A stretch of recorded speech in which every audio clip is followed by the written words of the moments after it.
Fakrul Razi dari Utara Tanah Air dan seterusnya kita akan berbincang berkaitan jelajah Kafe Undi 18 yang berniat untuk memahami lanskap politik negara dan bagaimana Undi 18 itu bakal memainkan peranan penting dalam pilihan raya berikutnya. Kita bersama dengan tetamu kita yang sudah pun bersedia menerusi Skype, Encik Musa Salim, penolong pengarah kanan kluster kenegaraan Institut Pembangunan dan Kecemerlangan Kepimpinan ataupun iLead di Kementerian Belia dan Sukan.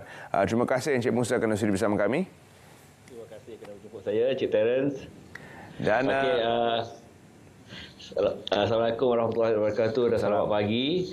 Seperti mana kita perlu ketahui semua, Encik Terence, pada tahun ini kita melihat bahawa landscape politik negara telah memasuki era baru di mana warga negara kita yang telah berumur 18 tahun telah layak untuk menjadi pemilih ataupun pengundi dan juga layak juga untuk menjadi calon dalam proses pilihan raya di negara ini. Ini adalah susulan daripada pindaan perlembagaan persekutuan perkara 47 dan juga pasal 1 perkara 119 yang telah diluluskan pada tahun 2019.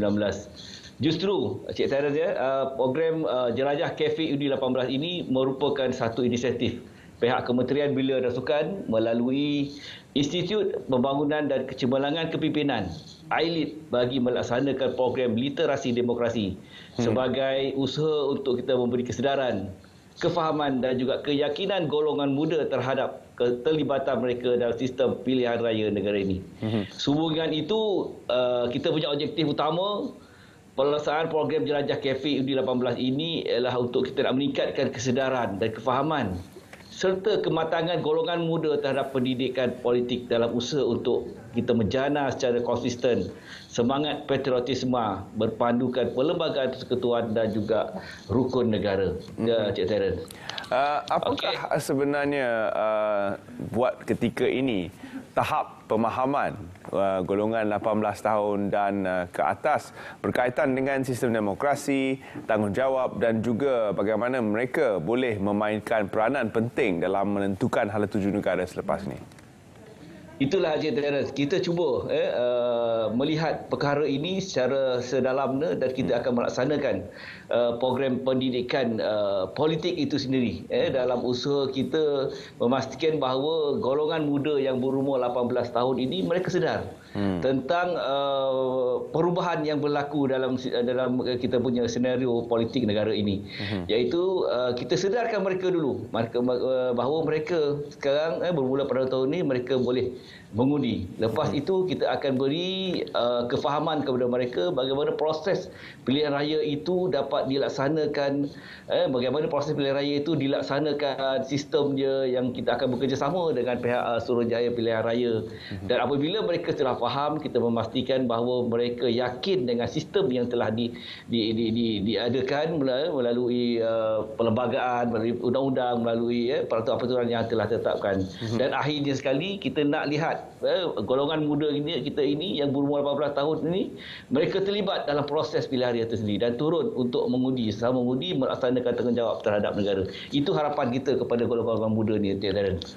Baik, apakah sebenarnya isi kandungan program ini? Apakah sukatan pelajaran dengan izin untuk golongan 18 tahun dan ke atas bagi memastikan mereka benar-benar memahami sistem demokrasi negara? Apakah yang bakal disampaikan melalui program ini nanti? Okey, untuk program Jelajah Kafe Undi 18 ini yang kita akan bermula, yang kita akan lancarkan pada 4 hari bulan Jun, itu pada Sabtu ini, kita akan melaksanakan atau mengisi 4 segmen utama dalam kita punya program.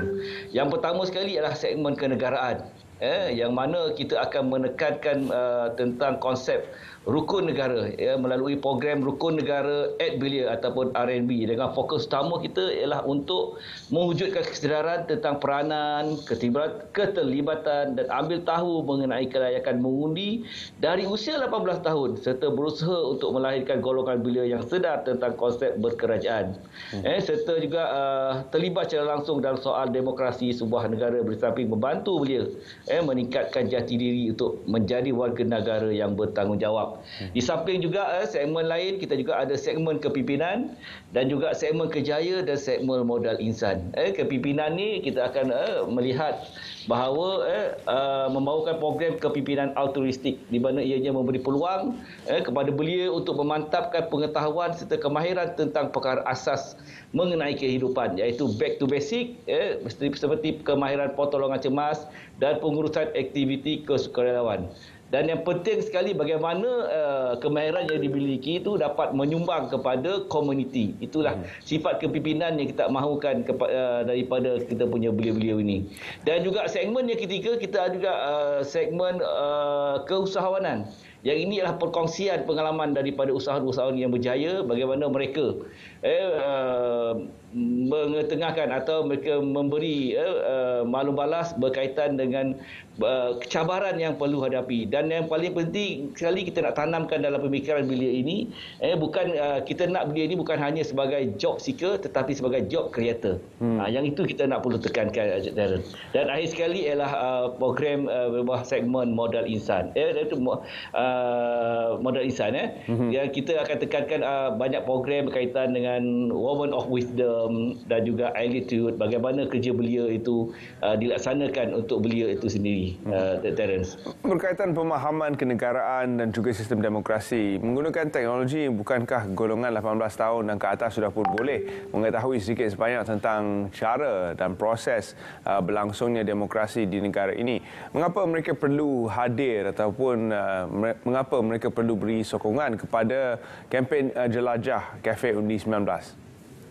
Okey, mereka perlu mengambil tahu berkaitan dengan program ini sebab kita jelas seperti yang kita nyatakan tadi, objektif utamanya ialah ramai lagi kita punya belia-belia masih lagi tidak tahu atau kurang pengetahuan lagi bagaimana proses pilihan raya itu dilaksanakan apabila undi 18 ini dilaksanakan bermula pada tahun ini. Contohnya berkaitan dengan pendaftaran pemilih. Pendaftaran pemilih ini sebelum ini kita perlu mendaftar sebagai pemilih. Tetapi bermula pada tahun ini pemilih umur 18 tahun ini tak perlu mendaftar. Dia didaftarkan secara automatik. Akhirnya cuma pemilih ini perlu membuat pengesahan bersama dengan pihak SPR berkaitan dengan maklumat peribadi dia. Apabila telah disahkan, mereka boleh menjadi pemilih kepada dalam sistem pilihan raya kita. Maknanya perubahan itu berlaku. Sebelum ini kita perlu datang mendaftar sebagai pemilih dan akhirnya pada tahun ini kita dah secara automatik. Itu perubahan-perubahan yang belia-belia kita ini perlu tahu dalam kita punya proses sistem pilihan raya kita yang dah adakan bermula pada tahun ini. Mesti kita ada ni ialah perubahan era baru dalam sistem pilihan raya kita. Baik, terima kasih Encik Musa kerana sudi bersama kami. Kita ucapkan selamat berjaya dalam penganjuran jelajah Cafe Undi 18 dan kita harap bahawa belia-belia negara akan bersedia untuk menghadapi pilihan raya dan juga bersedia dengan pengetahuan tentang sistem demokrasi negara. Terima kasih. Okey, terima kasih Darren. Seterusnya kita akan berehat seketika dan kembali bersama anda dalam Selamat Pagi Malaysia selepas ini. Jangan ke mana-mana.